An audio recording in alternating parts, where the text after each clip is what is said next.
হাতে মেহেদি দিলে নামাজ হবে কিনা।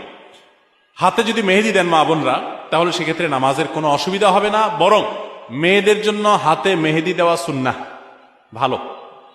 নবী করিম সাল্লাল্লাহু আলাইহি সাল্লাম কোন এক নারী কিছু একটা দিয়েছেন পর্দার আড়াল থেকে হাত দিয়ে বা কোনোভাবে, তো নবী সাল্লাল্লাহু আলাইহি সাল্লাম মহিলাদের ওদিক থেকে দেওয়া হয়েছে কিন্তু হাতে মেহেদি নাই, এটা দেখে তিনি আশ্চর্য হয়েছেন যে কোনো পুরুষ নাকি সেখানে, মানে পুরুষের হাতটা আসলো কোত্থেকে।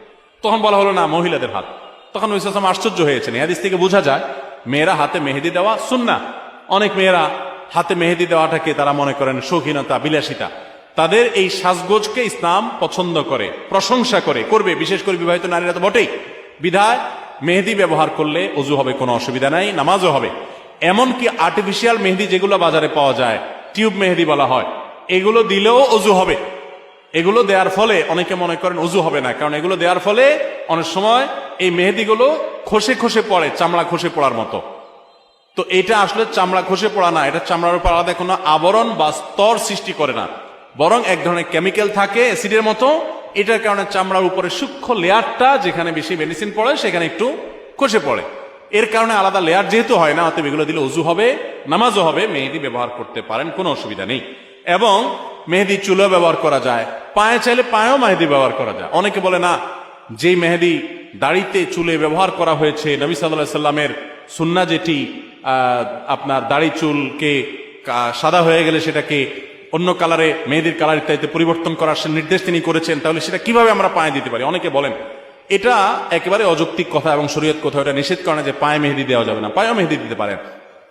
এবং যারা মনে করেন যে দাড়িতে চুলে ব্যবহার করে যে জিনিস, সেই জিনিস পায়ে দেওয়া যায় না, তো তেলও তো দাড়িতে চুলে মানুষ ব্যবহার করে, তো তেল পায়ে দেন কিভাবে? তো এটা যেরকম পারেন মেহেদিও একইভাবে দিতে পারবেন।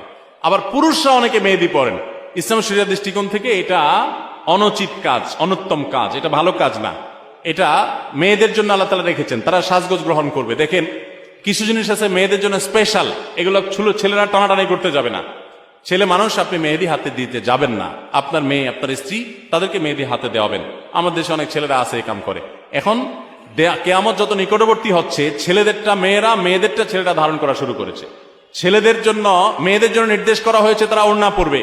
এখনো আজকাল বাজারে যে সমস্ত পাওয়া যায় মেয়েদের, অনেক জামার সাথে ওড়না পাওয়া যায় না, ওড়না মেয়েরা পড়তে চায় না, বরং পাঞ্জাবির সাথে এখন ছেলেদের একটা ওড়না দেওয়া হয়, আছে না নাই?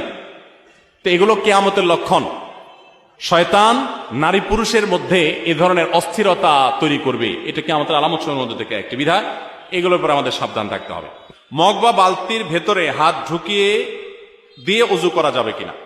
মগ বা বালতিতে হাত ঢুকায় দিয়ে কোষ করে পানি ওযু করতে পারবেন, তবে তার আগে অবশ্যই আপনার দুই হাতের কবজি 3 বার ভালো করে ধুয়ে নেবেন, এটা সুন্নাহ।